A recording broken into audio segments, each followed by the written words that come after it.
students, this is Mrs. Gerhart, and I am going to show you how to make your cardboard portrait. In the end, it will look something like this. So you can see where my mask is coming off to the side. So you can slide the mask on and off, okay? And I haven't gotten to it yet, but I will be painting the mask in a decorative way. Step number 1 is to take your paper template, put it onto your pieces of cardboard. Very simply taking your pencil and tracing all the way around your template, okay? You're gonna have a total of like about 8 to 10-ish pieces. So you'll have the big piece that is your head and your hair. Then you will have another piece that has like your shirt, your head with your eyes cut out, and then all of your features like your nose, your chin, your lips, your eyebrows, necklaces, anything else that you needed. And then your last piece is with just the plain cardboard. This will be your background.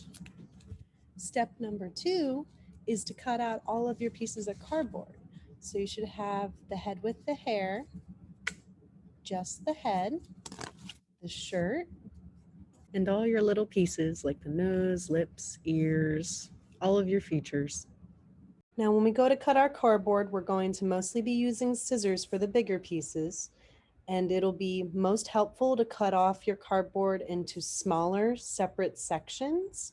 And then whenever you get into a small little curve, cut in inside and then cut towards the outside. So this should help you with trying to get any awkward kind of organic angles.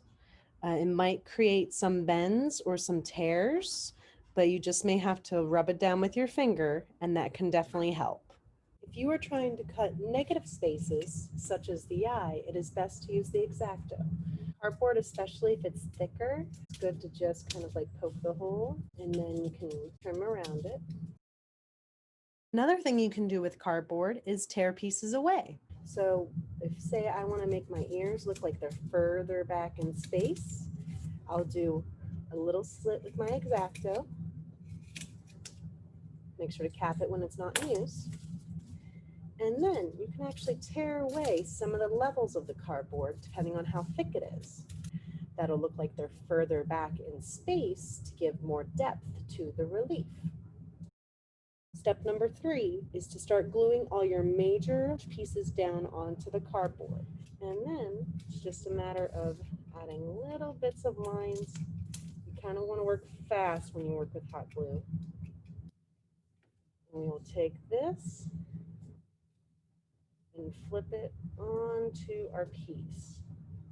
And just press it down a little bit lightly. If you get any glue gun strings, you make sure to put those apart.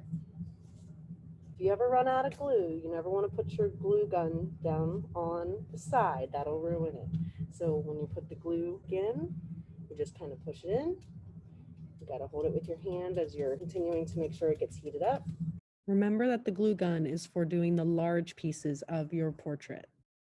Your 4th step is to glue down the small pieces, and this will be using your white glue and your glue stick.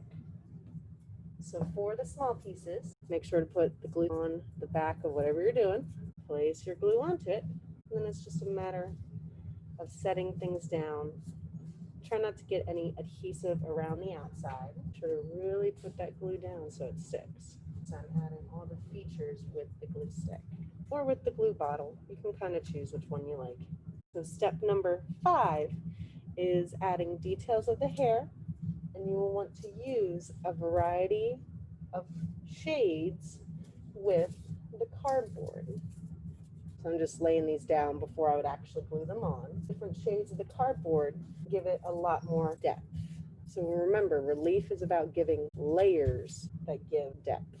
Step number 6 is adding hatching and cross hatching as a way to add value.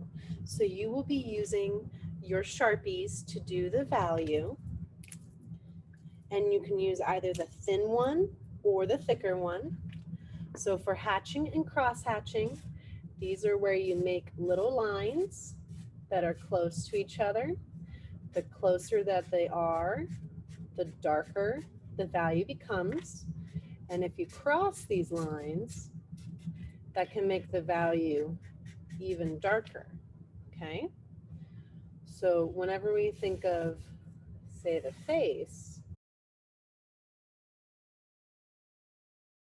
when you add your hatching and cross hatching, you'll probably need to add some onto the side of the face because that's where there's shadow. I would probably do some cross hatching onto one part that's a little bit darker. There will be some cross hatching going beside the nose and under the eye. You may have some cross hatching under the nose. You may have some come up around your eyebrows, definitely on the inside of the ear. And of course, maybe you might have some details that you add into the hair. Now this will all be on your actual cardboard project, but this is just a way to show you how to do hatching and cross hatching with Sharpie. Maybe you might add some lines into the lips. And you'll definitely add lines underneath the neck. So remember, if you want your line, if you want the value to be darker, you just build up more lines to make it look darker. Step number 7 is to add the mask onto your portrait. So what you'll do is you'll need to take your metal fastener, poke a hole into the side of the mask, and then take the fastener and the mask, poke a hole in through all the way through the cardboard, secure it.